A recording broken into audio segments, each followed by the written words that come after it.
અહીંયા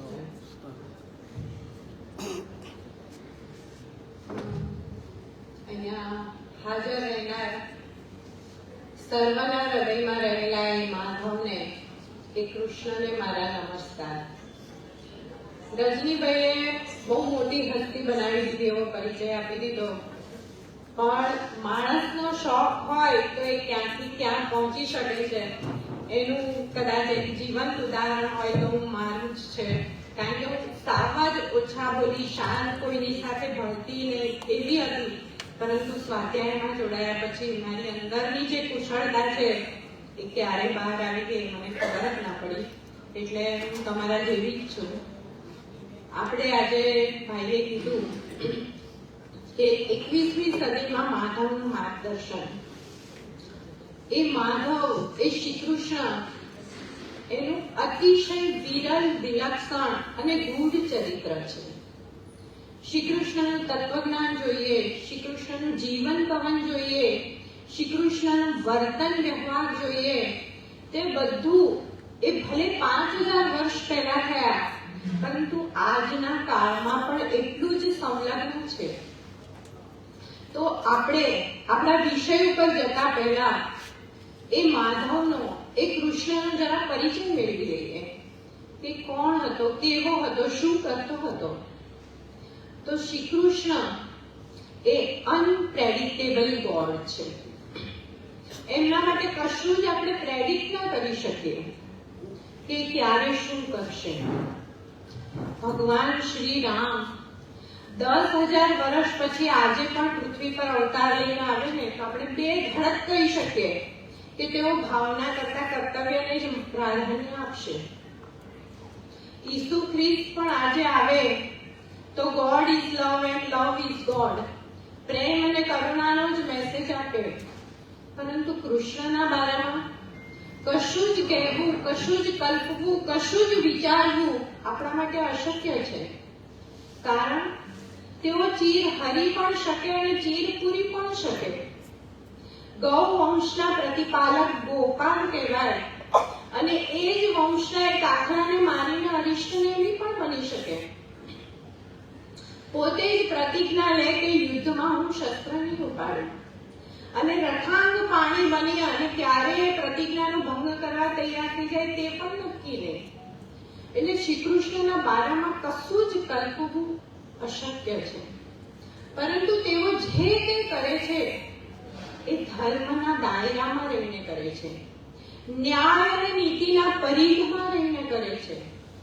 અને તેથી તેઓ શૃંગાર કરે પણ વિલાસ નહીં, તેઓ યુદ્ધ કરે પણ હિંસા નહીં, તેઓ અસત્ય બોલે પણ અકારણ નહીં, તેઓ પથદર્શનમાં માને પણ આંધળા અનુકરણમાં નહીં, તેઓ શરાફત કરે પરંતુ શરાફત છોડીને ક્યારેય નહીં. અને તેથી જ શ્રી કૃષ્ણ એ માત્ર પરંપરાના રક્ષક નહીં, પરંતુ પરંપરાના પરિસ્થિતિ પ્રમાણે ભંજક બનીને પરિવર્તનના પ્રહરી પણ બની શકે છે. અને તેથી આજના કાળમાં પણ તેઓ નવ પરિવર્તનના પ્રહરી બની જ શકે છે, તેમાં કોઈ શંકાને સ્થાન નથી. શ્રી કૃષ્ણનો બીજો પરિચય કેળવીએ તો શ્રી કૃષ્ણ એક ઇન્ટિગ્રેટેડ પર્સનાલિટી ધરાવતું એક અદ્ભુત વ્યક્તિત્વ છે. સત્યભામા અને રૂકમણી સાથે પ્રેમાલાપ કરતા શ્રી કૃષ્ણ કે ભીષ્મ અને વિદુર સાથે રાજનીતિની ચર્ચા કરતા કૃષ્ણ, બધા જ કૃષ્ણ અલગ અલગ છતાં પણ લગોલગ. કારણ કે વિશ્વમાં જેટલા પણ માણસો છે બધાની પ્રકૃતિ જુદી છે, વૃત્તિ જુદી છે અને આ બધા જ મનુષ્યના વ્યક્તિત્વનું આકલન એટલે શ્રી કૃષ્ણનું વ્યક્તિત્વ. શ્રી કૃષ્ણ એ પ્રખર કર્મયોગી પણ છે અને જ્ઞાની પણ છે. શ્રી કૃષ્ણ બ્રહ્મવેતા પણ છે અને કુટિલ રાજનીતિજ્ઞ પણ છે. શ્રી કૃષ્ણ મોહક બાંસુરી વાદક પણ છે અને કુશળ નર્તક પણ છે. શ્રી કૃષ્ણ ગંભીર વિચારક પણ છે અને વીર વોરિયર પણ છે. એટલે કે શ્રી કૃષ્ણ કોઈ પણ પ્રકૃતિ અને કોઈ પણ વૃત્તિના માણસને માર્ગદર્શન આપી જ શકે છે, એમાં બે મત નથી. અને શ્રી કૃષ્ણ મને હંમેશા એક વર્સેટાઇલ કેરેક્ટર લાગે, એક બહુમુખી પ્રતિભા છે એમની. અને એ એમની જુદી જુદી લીલાઓમાં, બાળ લીલા, માખણ ચોરી લીલા, મટકી ફોડ લીલા, રાસ લીલા, યુદ્ધ લીલા, કપટ લીલા કે અધ્યાત્મની ગીતા, આ બધામાં શ્રી કૃષ્ણ આપણને કંઈક જુદા જ દેખાય. પરંતુ આ બધી લીલામાં એક સમાન વાત એ છે એમની કે એમના સિદ્ધાંતો હંમેશા શાશ્વત અને સનાતન રહ્યા છે. તેમણે આ જુદી જુદી લીલાઓ દ્વારા આપણને જીવનનું બહુ મોટું તત્વજ્ઞાન સહજમાં સમજાવી દીધું કે પ્રવૃત્તિ અને નિવૃત્તિ, ભોગ અને ત્યાગ, તર્ક અને શ્રદ્ધા, જ્ઞાન અને કર્મ, સર્જન અને વિસર્જન, આ બધા જ અંતિમો છે, બધા જ એક્સ્ટ્રીમ્સ છે. પરંતુ એ બધા વચ્ચેનો ભેદ તો અંતે શૂન્ય જ છે. અને તેથી આજના આ સ્ટ્રેસફુલ જમાનામાં, ટેન્શન વાળા જમાનામાં, તણાવ, ટેન્શન, આપણને કોમ્પિટિશનનો, રેસનો જમાનો છે, ત્યારે આવા પ્રલયકાળના જમાનામાં પૂર્ણતાનો લય જો કોઈ હોય તો તે શ્રી કૃષ્ણ જ છે. અને એ શ્રી કૃષ્ણ આપણને આજે કયા કયા ક્ષેત્રમાં માર્ગદર્શન આપી શકે છે એની આપણે થોડી વાતો કરીએ. બાળ ઉછેર, પેરેન્ટિંગ, આજે સૌથી મોટો પ્રોબ્લેમ હોય તો બાળ ઉછેરનો છે. યુવાન અને યુવતી મા બાપ તો બની જાય છે, પરંતુ પછી બાળક કઈ રીતે ઉછેરવું એ કદાચ તેમને ખ્યાલ જ નથી હોતો. બાળક જમે નહીં, તોફાન કરે તો તરત જ મોબાઈલ પકડાવી દેવામાં આવે. બાળક રડે તો ટીવીનું રિમોટ આપી દેવામાં આવે. અને આ ઉંમરના બાળકો, 0 થી 7 યર્સ સુધીના બાળકોની વાત કરું છું, શિશુ અવસ્થા જેને કહેવાય. અને ચાઇલ્ડ સાયકોલોજીસ્ટ પણ એવું કહે છે કે આ શિશુ અવસ્થા દરમિયાન બાળકોની સમક્ષ જે કંઈ પીરસવામાં આવે છે એને જીવન પર્યંત યાદ રહે છે. અને આ બાળકોના લંચ બોક્સ આપણે ચેક કરીશું ને તો આપણને એમાં Kurkure, wafers, Maggi, ready to eat એવા જ નાસ્તાઓ દેખાશે. અને એવું કહેવાય છે કે હજી એની સ્વાદેન્દ્રિય પણ એટલી બધી ડેવલપ નથી થઈ. મમ્મી જે પ્રેમથી પીરસે તે જ બાળક ખાતું હોય છે, પરંતુ આજે મમ્મી પીરસવાને બદલે માર્કેટ પીરસી રહી છે. અને ત્યારે શ્રી કૃષ્ણ પોતાની બાળ લીલાઓ દ્વારા આપણને સમજાવે છે કે બાળ છે માટે બે વસ્તુ આવશ્યક છે: સાત્વિક આહાર અને શારીરિક રમત. ગોકુળનું કોઈ પણ બાળક મહી, માખણ અને દૂધથી વંચિત ના રહે એ માટે તો શ્રી કૃષ્ણે મટકી ફોડ લીલા અને માખણ ચોરી લીલાની આખી જેહાદ ગોકુળમાં જગાવી. એટલું જ નહીં, અને એ બધા જ બાળકોને એમણે હૃષ્ટ-પુષ્ટ અને તંદુરસ્ત બનાવ્યા. અને શારીરિક રમતને પણ એટલું જ પ્રાધાન્ય આપ્યું. બધા ગોપ બાળકોને લઈને દૂર દૂર સુધી ગાયો ચરાવવા જવાનું, એટલે એક શારીરિક કસરત થાય. કુસ્તીના દાવ પેચ શીખવાના, અખાડામાં જવાનું, મલ્લ સાથે કુસ્તી કરવાની, ગેડી દડો રમવાનો, એટલે કે મેદાની રમતોને એમણે પ્રાધાન્ય આપ્યું છે. અને શારીરિક સ્વાસ્થ્ય, તંદુરસ્ત અને નિરોગી બાળકો તેમણે ઉભા કરીને બતાવ્યા છે. અને જે સમાજની ભાવિ પેઢી તંદુરસ્ત હશે, નિરોગી હશે, સ્વસ્થ હશે, એ જ સમાજ અને એ જ રાષ્ટ્ર વિકાસ કરી શકે છે. શ્રી કૃષ્ણએ પોતાની બાળ લીલામાં અનેક પરાક્રમો કરેલા છે. પૂતના માસીને મારી છે, કેટલાય અસુરો, તૃણાવૃત, સપ્તાસુર, અઘાસુર જેવા અસુરોને માર્યા છે, કાલિય નાગને નાથ્યો છે. આ બધા પરાક્રમો દ્વારા તેઓ સમજાવી રહ્યા છે આજના પેરેન્ટ્સને કે બાળકને બાળપણથી જ નિર્ભય બનાવો, બાળપણથી જ તેનામાં અભયતાના ગુણ સંક્રાંત કરો, તો આગળ જતા કોઈ પણ મુશ્કેલી આવશે તો એને ફેસ કરતા ડરશે નહીં. બીજી એક વાત આપણે વિચારીએ કે શ્રી કૃષ્ણ તો નંદકુંવર હતા, the head of the village, ગામના જે મુખ્ય હતા, સરપંચ હતા, એના કુંવર હતા.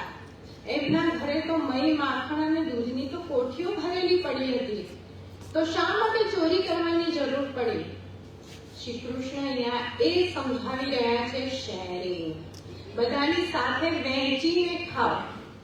આજના જમાનામાં વન ચાઇલ્ડનો મેનિયા રહેલો છે અને ત્યારે શું થાય છે, બધું જ બાળકને જોઈતું બધું જ મળી જાય, બધું જ એનું એટલે કે પોઝિટિવનેસ તેનામાં આવી જાય છે અને આ બાળક આગળ જતા જ્યારે તેને ઈચ્છેલી વસ્તુ તેને નહીં મળે ત્યારે ડિપ્રેશનમાં ચડી જાય છે અથવા તો ક્રોધિત થઈ જાય છે.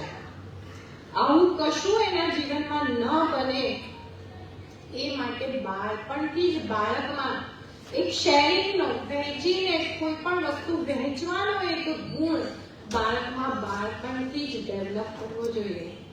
આ શ્રી કૃષ્ણ પેરેન્ટિંગ માટેનું આપણને માર્ગદર્શન આપે છે કે શારીરિક તંદુરસ્તી, સાત્વિક આહાર, નિર્ભયતા અને શેરિંગ, આ ગુણ તો હોવા જ જોઈએ અને તે પણ બાળપણથી જ.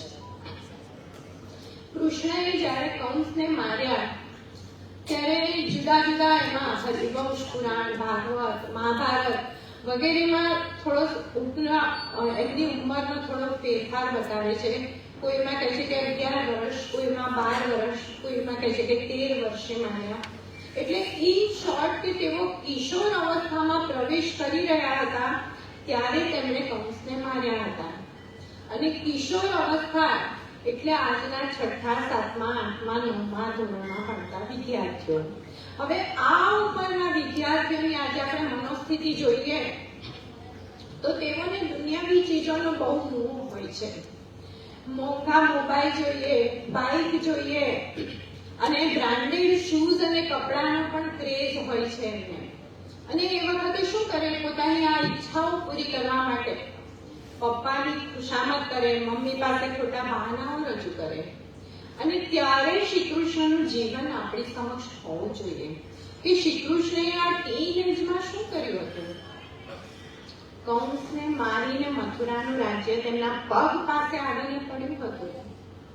મથુરાની પ્રજા પણ રાજી હતી કે કૃષ્ણ રાજા બને, પરંતુ તેમણે મથુરાના રાજનો તાજ નાના ઉગ્રસેનના શિરે મૂકી દીધો અને પોતે સાંદીપની ઋષિના આશ્રમમાં જ્ઞાન મેળવવા ચાલી નીકળ્યા.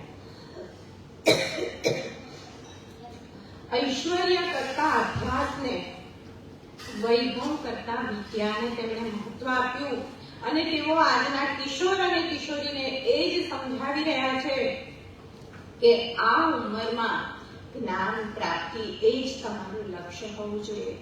અભ્યાસમાં એકાગ્રતા એ જ તમારા જીવનનું ધ્યેય હોવું જોઈએ.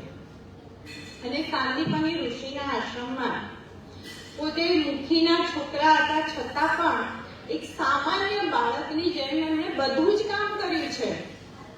કપડાં ધોયા છે, જંગલમાં લાકડા ખોદવા પણ જતા હતા, રસોઈ બનાવી છે, ગુરુજીના પગ દબાવ્યા છે. અને આ દ્વારા તેઓ શીખવાડવા માંગે છે સ્વાશ્રયના પાઠો, શ્રમનું મહત્વ, સેલ્ફ ડિપેન્ડન્સ. એટલે કે અત્યારથી જો કિશોર અવસ્થાથી જ બાળકને તમે શ્રમનું મહત્વ શીખવાડશો, એને સ્વાશ્રયી બનવાનો સંદેશો આપશો તો આગળ જતા એ કોઈ પણ કામ કરતા અચકાશે નહીં. આ શ્રી કૃષ્ણએ આપણને કિશોર અવસ્થામાં બાળકોને શું જરૂરી છે એ બતાવ્યું. કોલેજની વાત કરીએ, યુવાનોની વાત કરીએ તો આજે મોટા ભાગની પ્રોફેશનલ કોર્સ સિવાયની સિમ્પલી ગ્રેજ્યુએશન કરાવતી કોલેજમાં મોટા ભાગના કોલેજના વિદ્યાર્થીઓ તો કોલેજની બહાર જ હોય છે. અને બહાર બેસીને શું કરતા હોય છે? નિરર્થક ચર્ચાઓ, વાહિયાત વાતોમાં વખત બરબાદ કરતા હોય છે. સ્કૂટર ઉપર બેસી અને આવતી જતી યુવતીઓની છેડતી કરે, પ્રોફેસરોની મશ્કરી કરે અને ક્યારેક શ્રીમંત પિતાના નબીરાઓ પિતાએ અપાવેલી હાઈ-ફાઈ મોટર બાઇક કે મોટર કારમાં રોડ સ્ટન્ટ કરી અને નિર્દોષ પ્રજાને હેરાન કરતા હોય છે. અને આ હિટ એન્ડ રનના કેસમાં ક્યારેક જેલના સળિયા પાછળ પણ ધકેલાઈ જતા હોય છે. એટલે કે પોતાની આખી જિંદગી બરબાદ કરી દેતા હોય છે. અને તે સમયે શ્રી કૃષ્ણએ આ યુવા અવસ્થામાં શું કર્યું હતું તે વિચારવાનું છે. બાપી કી મિલકત સમાન મથુરા એમની પાસે આવીને ઊભું હતું, પરંતુ એ મથુરાને છોડીને પોતાના કાંડાના પર્વત ઉપર સોનાની દ્વારિકા બનાવી, પોતાના પુરુષાર્થ ઉપર સોનાની દ્વારિકાના સમ્રાટ બને છે. અને ત્યારે વિદર્ભ દેશની કોઈ સુંદર, સુશીલ, સંસ્કારી, બ્યુટીફુલ, ઇન્ટેલિજન્ટ એવી રૂકમણી જેવી રાજકુમારી એમને લવ લેટર લખે છે અને મેરેજની પ્રપોઝલ પણ મૂકે છે.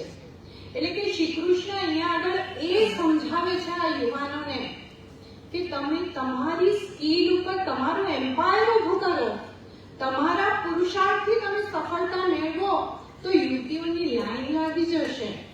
યુવતીઓને આકર્ષવા માટે કોઈ રોડ સ્ટન્ટ કરવાની જરૂર નથી, પરંતુ તમારી સ્કિલથી તમે સફળતા મેળવો, કેરિયર ઉપર ફોકસ થાઓ. આ તેમનું વિઝન આજના યુવાનો માટે છે. શ્રી કૃષ્ણ એ લવ ગુરુ કહેવાય. પ્રેમ માટેનું માર્ગદર્શન શ્રી કૃષ્ણથી શ્રેષ્ઠ બીજું કોઈ આપી જ ન શકે. શ્રી કૃષ્ણએ મોહ અને પ્રેમ વચ્ચેનો મર્મ સમજાવ્યો છે, એની વચ્ચેનો ભેદ આપણને સમજાવ્યો છે. અને શ્રી કૃષ્ણએ આજે આપણે નાની નાની બાબતમાં જે ડિપ્રેશન આવી જાય છે એમનો પણ માર્ગ બતાવ્યો છે.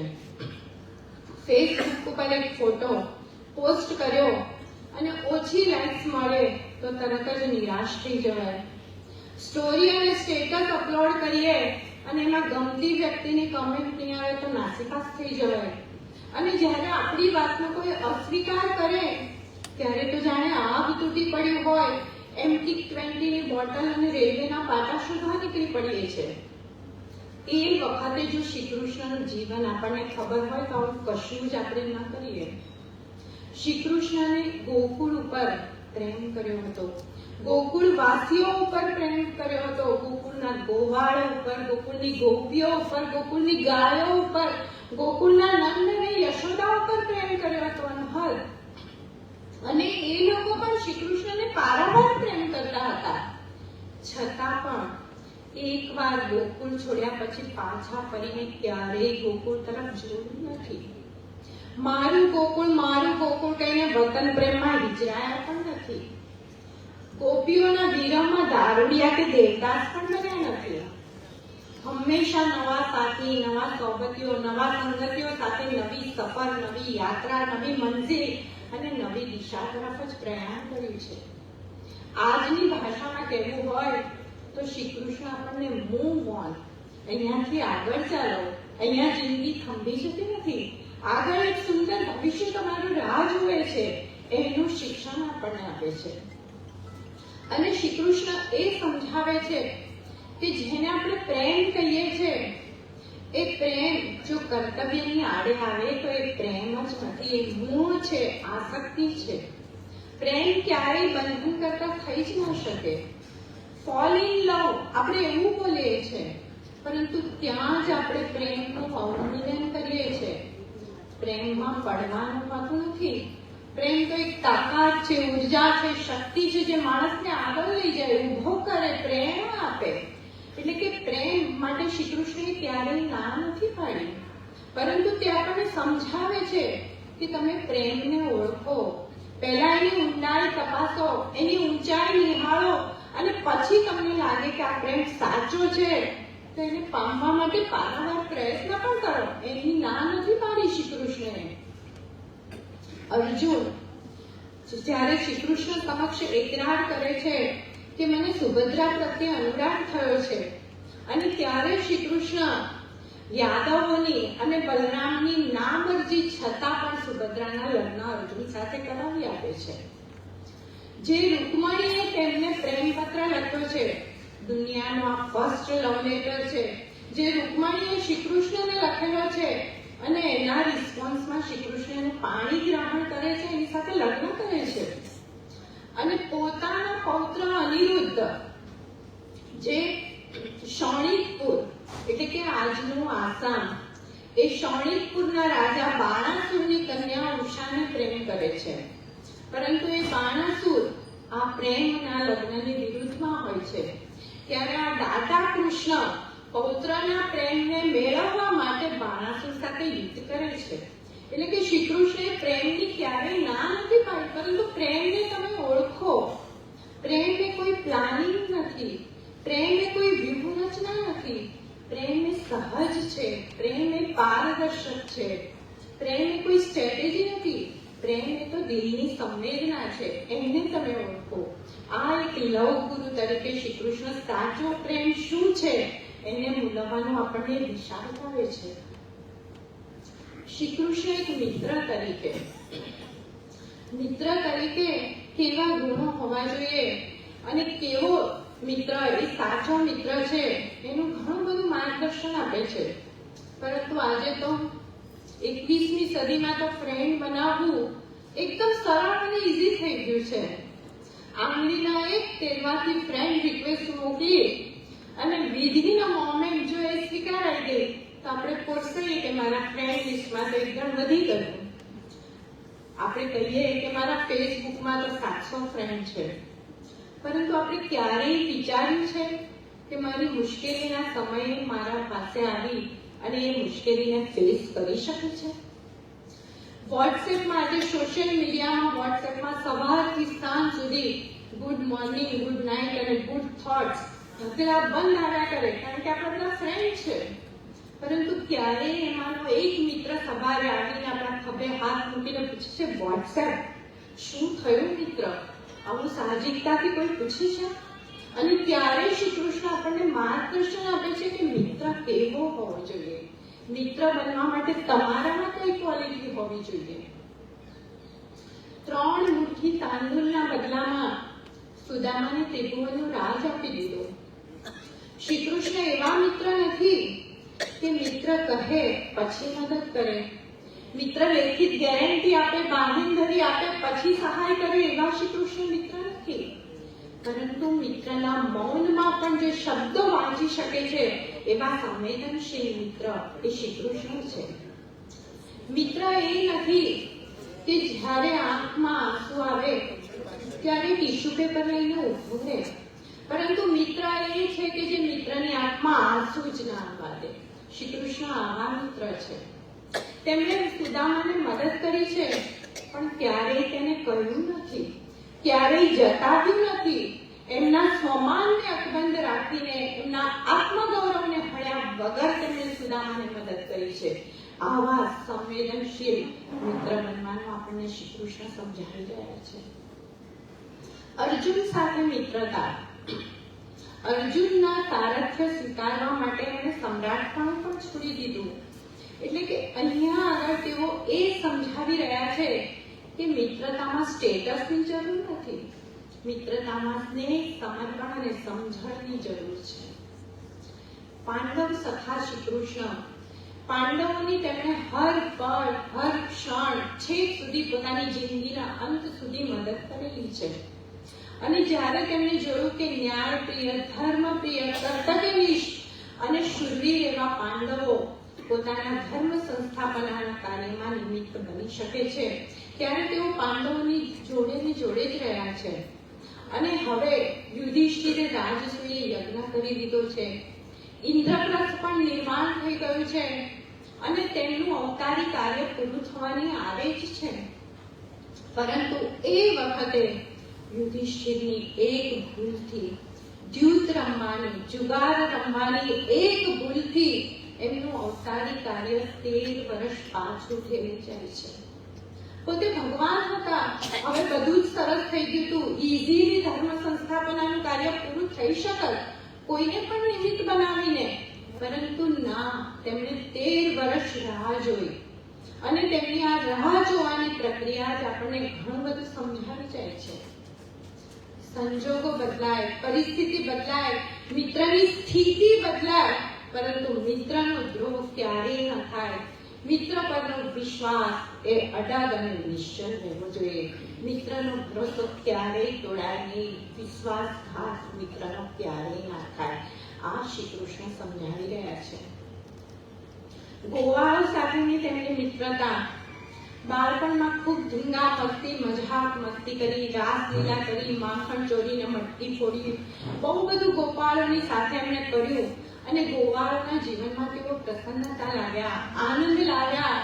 તેમની જિંદગીને તેમણે રંગીન બનાવી દીધી, કલરફુલ લાઈફ બનાવી આપી.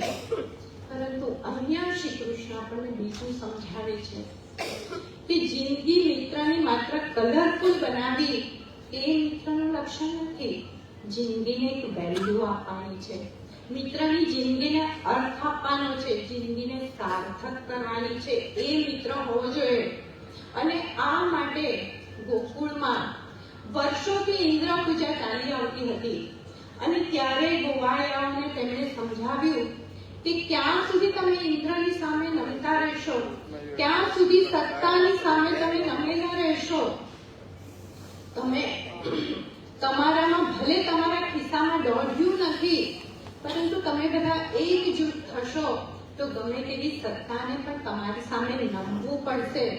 અને તેમણે ગોકુળમાં એક રિવોલ્યુશનરી વર્ક, એક જબરજસ્ત ક્રાંતિ કરીને બતાવી અને વર્ષોથી, સદીઓથી, પરંપરાથી ચાલી આવતી ઇન્દ્ર પૂજાને સ્થાને એમને ગોવર્ધન પૂજા શરૂ કરાવી. અને આ દ્વારા તેમણે ગોવાળોમાં એક આત્મવિશ્વાસ ઉભો કર્યો કે ભલે અમારી પાસે પૈસો નથી, સંપત્તિ નથી, અમે અકિંચન છીએ, પરંતુ અમારી અંદર એક શક્તિ પડેલી છે અને એનાથી અમે ધારીએ તે કરી શકીએ છીએ. આ એમણે ગોવાળની જિંદગીનો એક અર્થ બતાવ્યો, એમની જિંદગીને એક વેલ્યુ આપી. એટલે આ આપણે સમજવાનું છે કે માત્ર નાટકમાં, પિક્ચરમાં, હોટલમાં, પિકનિકમાં કે ટૂરમાં જવા માટે જ મિત્ર નથી હોતો, પરંતુ એ મિત્રની જિંદગીને એક અર્થ બતાવવાનો છે, એની જિંદગીને એક પોઝિટિવ આઉટલુક આપવાનો છે. એ એક મિત્રનું લક્ષણ હોવું જોઈએ કે મિત્રતા માત્ર કલરફુલ નહીં પરંતુ વેલ્યુએબલ પણ બનવી જોઈએ. અને દ્રૌપદી સાથેની મિત્રતા આજની હોટ ફેવરિટ વિજાતીય મૈત્રી.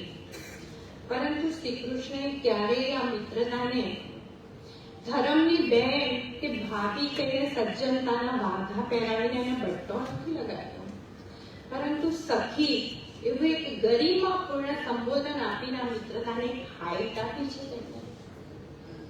અર્જુન પણ તેમનો મિત્ર અને દ્રૌપદી પણ તેમની મિત્ર, પરંતુ ક્યારેય પોતાની સાથેની મિત્રતાથી આ બંનેના દાંપત્ય જીવનમાં કોઈ અવરોધ પણ નથી થયો. અને એ જ શ્રી કૃષ્ણ આજે સમાજને સમજાવી રહ્યા છે કે વિજાતીય મૈત્રી પણ સેક્સ્યુઅલ ઇન્ટરેસ્ટ વગર પણ વિશુદ્ધ થઈ શકે છે, બની શકે છે અને શ્રેષ્ઠતા મેળવી શકે છે. અને આ આજે ખૂબ જરૂરી છે, કારણ કે આજે કો એજ્યુકેશન છે, જોબ પ્લેસ ઉપર પણ આજે ટીમ વર્ક હોય છે અને ટીમ વર્કમાં યુવાન, યુવતી, સ્ત્રી અને પુરુષ બધા સાથે રહીને કામ કરવાનું છે. ટાર્ગેટ પૂરા કરવા માટે મોડી રાત સુધી સાથે રહેવું પડે છે અને ત્યારે સમાજ એ લોકોના સંબંધને એક વિકૃતતાથી જોઈ રહ્યો હોય ત્યારે શ્રી કૃષ્ણ સમજાવી રહ્યા છે. 5000 વર્ષ પહેલા શ્રી કૃષ્ણે આપણને ઉદાહરણ આપીને કીધું કે હંમેશા એ સેક્સ્યુઅલ ઇન્ટરેસ્ટ નથી હોતો, એ પણ એક વિશુદ્ધ મૈત્રી બની શકે છે. આ મિત્રતા માટેનું શ્રી કૃષ્ણનું આપણને માર્ગદર્શન છે. શ્રી કૃષ્ણમાં બેલેન્સિંગ સ્કિલ પણ ગજબની હતી. સુખે દુઃખે સમય કૃત્વા લાભા લાભો જયા ચલો. આ માત્ર એમણે ગીતામાં ગાયું નથી કે સુખ દુઃખ લાભ હાનિ જય પરાજયમાં સમ રહેવાનું, પરંતુ એમણે જીવીને આપણને બતાવ્યું છે કે કોઈ પણ પરિસ્થિતિ આવે તો કેવી રીતે રહેવાનું છે. કૃષ્ણની પીડા તો આપણા દુઃખની, કૃષ્ણની પીડાની સામે આપણું દુઃખ તો કોઈ વિસારતું જ નથી. આપણને બધાને અર્જુન વિષાદ યોગ ખબર છે, પરંતુ કૃષ્ણ વિષાદ યોગ તરફ આપણું ધ્યાન જ નથી ગયું. કૃષ્ણનો જન્મ જેલમાં, જન્મતાની સાથે જ સગા મા બાપને છોડવાના, સગા મામા જ પોતાની જાનના બેરી બને, જે ઉંમરે નિર્દોષ મજાક મસ્તીને રમતો રમવાની ત્યારે અસુરોને મારવાના, કાલિયા નાગ નાખવાનો, ઇન્દ્ર સાથે બાથ ભીડવાની, જે મથુરામાં પોતાની મહેનતથી સુરાજ્ય સ્થાપ્યું એ મથુરા પણ લોક હિતાર્થે છોડીને જતા રહેવાનું અને રણછોડની કાળી ટીકી પણ પોતાના નામ ઉપર લાગે. દ્વારિકા સોનાની દ્વારિકા બનાવી અને ત્યારે સ્યમંતક મળી ચોરવાનું પાછું આવે તેમના ઉપર. સ્વજનો માટી પગા નીકળે, કોઈ તેમની વાત માને નહીં અને છેવટે યાદવા સ્થળીના સાક્ષી બનવાનું. શ્રી કૃષ્ણના જીવનમાં દુઃખ, પીડા અને વિષાદ સિવાય કશું જ નથી અને છતાં પણ હંમેશા તેઓ હસતા જ રહ્યા છે. ક્યાંય તેમના ચહેરા પર કોઈ એક લકીર પણ આપણને દુઃખની ક્યારેય દેખાઈ નથી. અને એમાંના બે પ્રસંગો જે મને સૌથી વધારે દુઃખદ લાગે છે કે એ વખતે આ કેશવનું કાળજું પણ કદાચ કંપી ગયું હશે. એક પ્રસંગ છે, કુરુક્ષેત્રનું યુદ્ધ પતી ગયું છે અને પાંડવો વિજયી બની ગયા છે અને પાંડવો કૃષ્ણની સાથે માતા ગાંધારીને મળવા જાય છે અને એ વખતે માતા ગાંધારીને ખબર પડે છે કે કૃષ્ણ આવ્યા છે ત્યારે પોતાનો આક્રોશ, આક્રંદ, ગુસ્સો એ બધું જ કેશવ પર ઠાલવી દે છે ને કહે છે કે આજે જે 100 પુત્રોની હું માતા હતી એ પુત્ર વિહોણી તારે લીધે થઈ. તું યુદ્ધ અટકાવી શકતો હતો પરંતુ તે યુદ્ધ નહીં અટકાવ્યું. આજે મારા કુરુવંશનો જે નાશ થયો છે એ પણ તારા લીધે થયો છે અને તેથી હું તને શ્રાપ આપું છું કે જેમ મારા કુરુવંશનો નાશ થયો છે એમ તારા યાદવ કુળનો પણ નાશ થશે ને તું એનો સાક્ષી બનશે. શ્રી કૃષ્ણ તથાસ્તુ બસ એટલું જ બોલે છે અને શ્રાપને સ્વીકારે છે. પોતે ભગવાન હતા, આ શ્રાપને ખાઈ શક્યા હોત.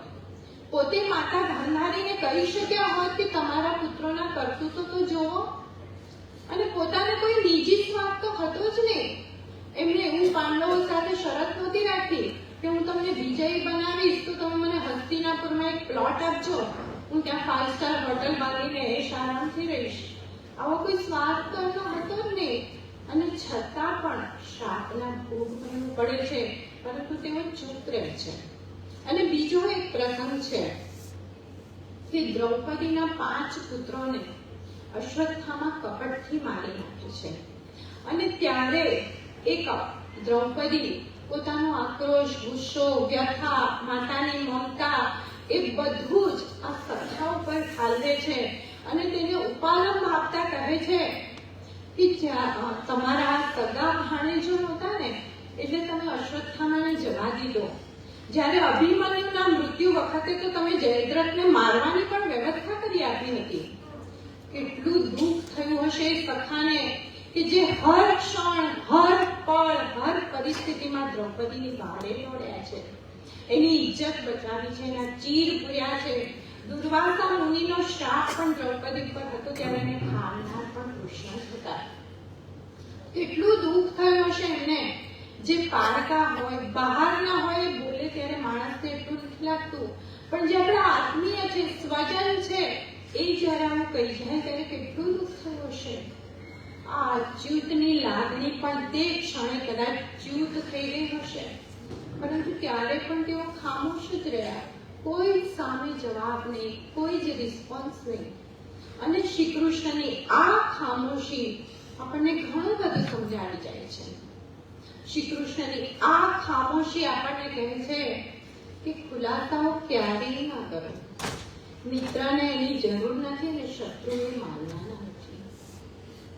જે આપણા મિત્ર છે, આત્મીય છે, અંગત છે, અત્યારે ક્રોધના આવેશમાં છે, એ પોતે શું બોલી રહ્યા છે એની એને ખબર નથી પરંતુ જ્યારે એનો ગુસ્સો શાંત પડશે, પોતાની ભૂલ સમજાશે, સત્ય હકીકત જાણશે, સાચી બીના પ્રગટ થશે ત્યારે એને પોતાને જ પસ્તાવો થશે. તો પછી શા માટે અત્યારે સ્વજનો સમક્ષ તમે ખુલાસાઓ કરો છો? અને શત્રુ તો ક્યારેય માનવાના જ નથી તો પછી ખુલાસાઓ શું કામ? અને આ વાત આપણે બધાએ આપણા મનમાં, બુદ્ધિમાં બેસાડવાની છે. કારણ કે આપણા ઘરોમાં નાની નાની વાતમાં જ આવું થાય છે. ઘરમાં સાસુ વહુ હોય, દેરાણી જેઠાણી, નણંદ ભોજાઈ, 2 ભાઈઓ હોય તો પણ નાની અમથી વાતમાં જીભાજોડી શરૂ થઈ જાય છે. જોબ પ્લેસ ઉપર બોસ સાથે થઈ જાય, કલીગ્સ અંદર થઈ જાય, કોઈ વાર આપણે પ્યુન ઉપર પણ ગુસ્સે થઈ જઈએ છે અને એક નાની અમથી વાતનું સંબંધોમાં એવી ખાઈ આવી જાય છે કે જે ક્યારેય ભૂલાતી નથી. અને ત્યારે શ્રી કૃષ્ણની આ વાત આપણે હંમેશા યાદ રાખીશું કે ખુલાસાઓ ક્યારેય ના કરો. આવી જ બીજી વાત શ્રી કૃષ્ણની છે કે ધૈર્યનો ગુણ જીવનમાં હોવો જોઈએ. પરંતુ આપણા બધામાંથી આજે ધીરજ સાવ ખલાસ થઈ ગઈ છે. આપણે બધા જ શોર્ટ ટેમ્પર, સહનશીલતા તો આપણામાં રહી જ નથી. કાર પાર્ક કરીને આપણે મોલમાં ગયા અને આવીને જોયું તો કોઈ બીજી રીતે કાર પાર્ક કરી દીધી છે કે મારી ગાડી હવે નીકળતી જ નથી. તરત જ આપણે ગમે તેમ બોલવા લાગીએ છીએ.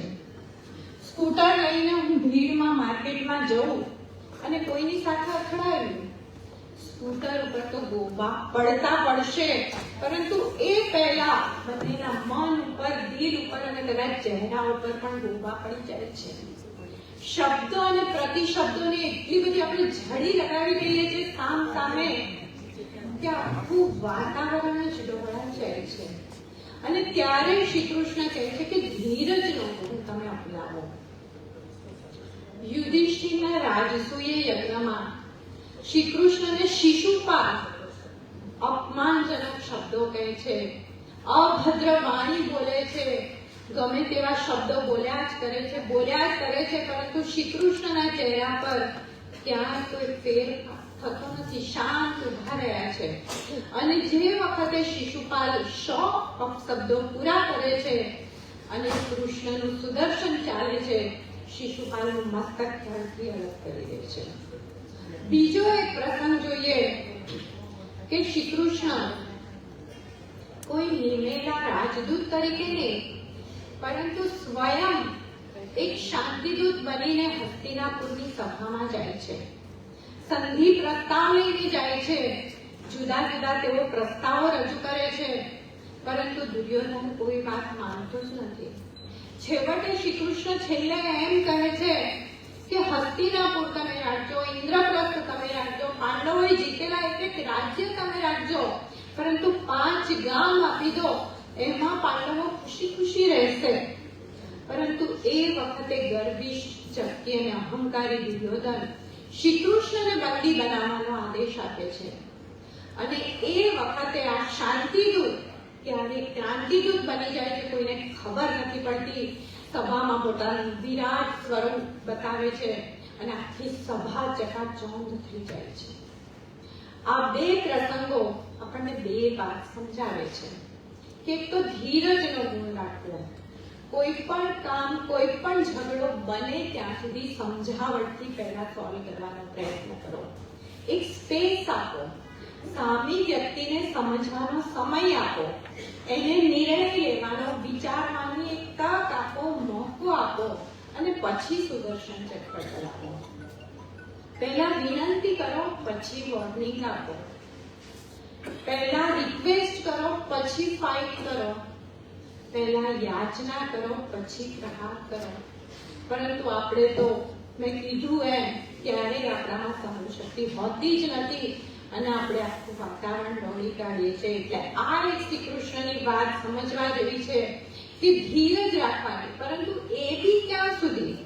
એ પણ શ્રી કૃષ્ણ સમજાવે છે કે કરુણતા ત્યાં સુધી જ ઉચિત છે જ્યાં સુધી સામી વ્યક્તિ મર્યાદા ન ઓળંગે ત્યાં સુધી. આપણી નમ્રતા એ ક્યારેય નિર્બળતા ન બનવી જોઈએ. આપણી નમ્રતા એ આપણી શક્તિ છે, એ પુરવાર કરવાનો છે. એટલે કે સમાજમાં રહેવું છે તો આ બે વાત આપણી પાસે હોવી જ જોઈએ. એક તો ધીરજ, પરંતુ એ સામી વ્યક્તિ જ્યારે કોઈ રીતે માનવા જ પ્રયત્ન ન કરે કે આપણે સાચા હોઈએ, તો પછી આપણી નમ્રતા એ નિર્બળતાની પણ શક્તિ બની અને એનો સામનો પણ કરવાનો છે. એટલે કે ધૈર્યયુક્ત સામર્થ્ય એ આપણામાં જરૂરી છે. આ શ્રી કૃષ્ણ કહે છે. શ્રી કૃષ્ણ હસ્તિનાપુર જવાના છે સંધિ પ્રસ્તાવ લઈને. ત્યારે એ પહેલા તેઓ દ્રૌપદીને કામ્યવનમાં મળે છે અને એ વખતે દ્રૌપદી પોતાના છૂટા વાળ સાથે, આંખોમાં લાલ પીળા અંગારા વરસતા હોય છે અને એ પોતાનો બધો જ જે આક્રોશ છે કૃષ્ણ ઉપર ઠાલવે છે અને કહે છે કે એ સખા, તને અમારા ખુલ્લા વાળ નથી દેખાતા? અમે જે આ 13 વર્ષ સહન કર્યું તે બધું શું મારે ભૂલી જવાનું? એ વખતે કે જે દુર્યોધન અને કર્ણના જે અશ્લીલ શબ્દો હતા એ હજી પણ મારા કાનમાં દિવસ રાત શૂળની જેમ ફૂંકાય છે. એ વખતે કર્ણની જે દુશ્ચરિત ચેષ્ટાઓ હતી એ હજી મારી આંખ સામેથી હટતી નથી. અને હું મારા પાલવને સ્પર્શ નથી કરી શકતી કારણ કે એમાં મને હજી દુશાસનનો જ સ્પર્શ દેખાય છે. તો શું આ બધું મારે સમયના પ્રવાહમાં વહેવડાવી દેવાનું? શું જોઈને સંધિ કરવા જાઉં છો? અને દ્રૌપદીના આ ગુસ્સાને શાંતિથી કૃષ્ણ જવાબ આપે છે કે કૃષ્ણ, તમે શાંત થઈ જાઓ. તમે જે ઈચ્છો છો એ જ થવાનું છે, યુદ્ધ જ થવાનું છે. પરંતુ આવનારી પેઢી એ કૃષ્ણને યુદ્ધના હિમાયતી ન ગણે. આવનારો સમય એવું ના કહે કે કૃષ્ણએ યુદ્ધ રોકવાનો કોઈ પ્રયત્ન જ નહોતો કર્યો એટલે હું જાઉં છું. બાકી મને બી 100% ખબર છે કે ગર્વિષ્ઠ દુર્યોધન મારી કોઈ વાત માનવાનો નથી, શાંતિ થવાની નથી ને તમે જે ઈચ્છો છો એ યુદ્ધ જ થશે. પરંતુ છતાં પણ મારે જવાનું છે.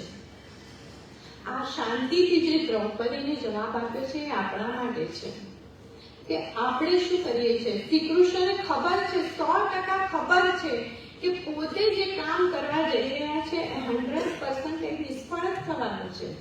છતાં પણ પ્રયાસ તો ચાલુ જ રાખ્યો છે. આપણે શું કરીએ છીએ?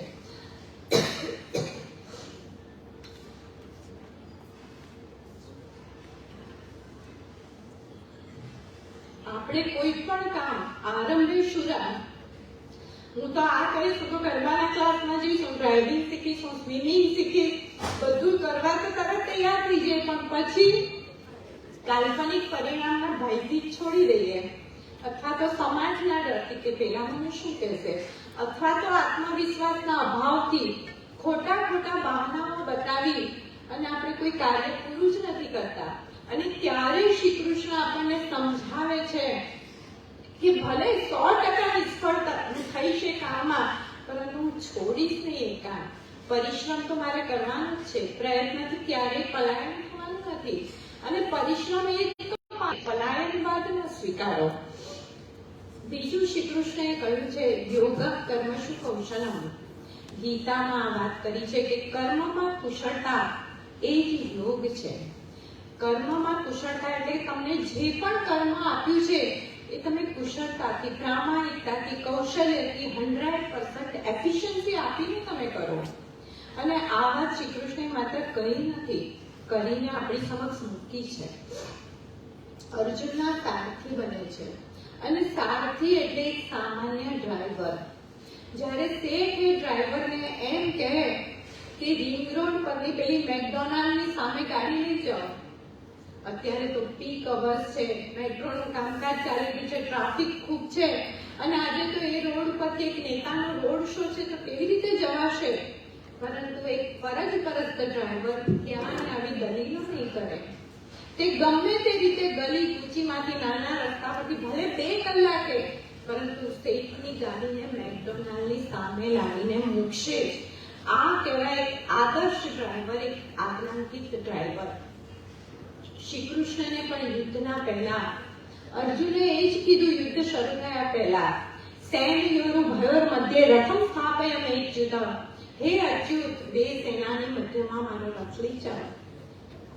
અને શ્રી કૃષ્ણ 2 સેનાની મધ્યમાં એનો રથ લઈ જાય છે. એમને કહેવું હોત તો કીધું હોત અર્જુનને કે તને ખબર જ છે કોની સામે લડવાનું છે, હવે સમય બરબાદ ન કરતા ગાંડી ઉઠાવ ને પ્રહાર કર. પરંતુ ના, અત્યારે તેઓ સખા નથી, અત્યારે તેઓ ઈશ્વર નથી, અત્યારે માત્ર ને માત્ર એક સારથી છે. અને સારથીનું કર્તવ્ય રથીનો આદેશ માનવો એ જ છે. અને એ એમણે કરીને બતાવ્યું છે.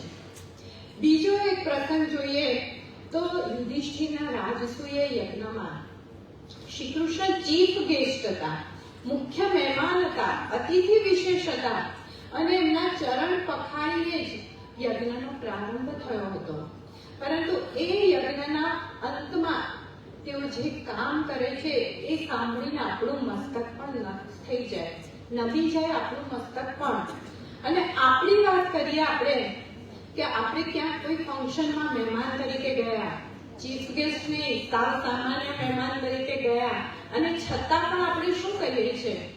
ખાધા પછી ડીશ ક્યાંની ત્યાં, પાણી પીધા પછી બોટલ જ્યાં ખાલી થાય ને ત્યાં જ ફેંકી દેવાની, ટિશ્યુ પેપરથી હાથ લૂછીને ગમે ત્યાં. એટલે કે આપણે આપણી ડીશ પણ ડસ્ટબિનમાં નાખવાની તસ્તી નથી કરતા. અને તે વખતે શ્રી કૃષ્ણ જ્યાં રાજસૂય યજ્ઞમાં મુખ્ય અતિથિ હતા, ચીફ ગેસ્ટ હતા, અને તેમણે બ્રાહ્મણોની એંઠી પધરાવલી ઉઠાવવાનું કાર્ય કર્યું હતું. આ બંને કાર્ય આપણને ઘણું બધું સમજાવે છે. શ્રી કૃષ્ણ સારથી બન્યા, એક ડ્રાઈવર બન્યા સાવ સામાન્ય, અને પત્રાવલી ઉઠાવી સાવ નીચું કામ. આપણને લાગે આપણે આપણી રીત નથી ઉઠાવતા તો બીજાને તો શું ઉઠાવતા. અને એ દ્વારા શ્રી કૃષ્ણ સમજાવી રહ્યા છે આજે જે વ્હાઇટ કોલર જોબ માટે એજ્યુકેટેડ બેકાર યુવાનો જે રખડી રહ્યા છે એને શ્રી કૃષ્ણ સમજાવી રહ્યા છે કે કોઈ કામ નાનું કે મોટું નથી. પ્રામાણિકતાથી તમે કોઈ પણ કામ કરો અને એ કામ કરશો, એ જ યોગા કર્મ કૌશલમ છે કે એ જ કર્મ તમે કુશળતાથી કરશો તો તમારો યોગ થશે. યોગ શબ્દ એ સંસ્કૃત શબ્દ છે અને યુજ ધાતુ પરથી યોગ શબ્દ બનેલો છે. યુજનો અર્થ થાય છે ટુ જોઈન, જોડાવું. કર્મ કુશળતાથી કરીશું તો તેની સાથે આપણે જોડાઈશું. તે જ આપણે વાત કરીએ તો આપણે જો આપણું કર્મ કુશળતાથી કરીશું, પ્રામાણિકતાથી કરીશું, 100% એફિશિયન્સી આપીને આપણે કરીશું તો કર્મ સારું થવાનું જ છે.